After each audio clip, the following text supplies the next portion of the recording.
സാമൂഹ്യ വിരുദ്ധർ ചെക്ക് ഡാമുകളിൽ രാസവസ്തുക്കൾ കലർത്തിയതുമൂലം മത്സ്യങ്ങൾ ചത്തുപൊങ്ങുകയും വെള്ളം കറുത്ത നിറമാവുകയും ചെയ്തു.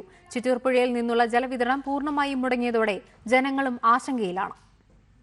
കടുത്ത വരൾച്ചയെ പ്രതിരോധിക്കാനാവാതെ നട്ടം തിരിയുന്നതിനിടെയാണ് പറമ്പിക്കുളം ആളിയാർ കരാർ പ്രകാരം നേടിയെടുക്കുന്ന വെള്ളം സാമൂഹ്യ വിരുദ്ധർ മലിനപ്പെടുത്തിയത്. ഇതര ജില്ലകളിൽ നിന്നുൾപ്പെടെ ചെക്ക് ഡാമുകളിൽ മീൻ പിടിക്കുന്നതിനായി എത്തുന്നവർ രാസവസ്തുക്കൾ കലർത്തിയതായാണ് സംശയം. മീനുകൾ കൂട്ടത്തോടെ ചത്തുപൊങ്ങുകയും പുഴയിലെ വെള്ളം 2.5 കിലോമീറ്ററോളം ദൂരത്തിൽ കറുത്ത നിറമാവുകയും ചെയ്തു. വെള്ളത്തിന് ദുർഗന്ധവും രൂക്ഷമാണ്. പുഴയിലെ വെള്ളം സുരക്ഷിതമല്ലെന്ന് കണ്ടെത്തിയതിനാൽ കുടിവെള്ള വിതരണം അധികൃതർ നിർത്തിവെച്ചു.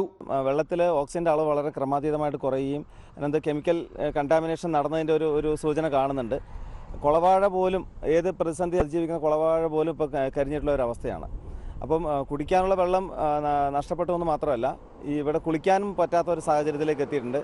പ്രതിദിനം 2.5 ലക്ഷത്തോളം ലിറ്റർ കുടിവെള്ളം ഇവിടെ നിന്ന് ടാങ്കർ ലോറികളിൽ വിതരണത്തിനായി കൊണ്ടുപോകുന്നുണ്ട്.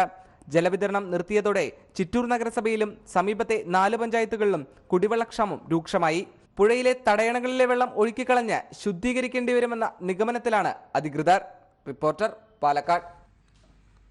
കടുത്ത വേനലിൽ നാട് വരളുമ്പോൾ കുളങ്ങൾ നവീകരിക്കാൻ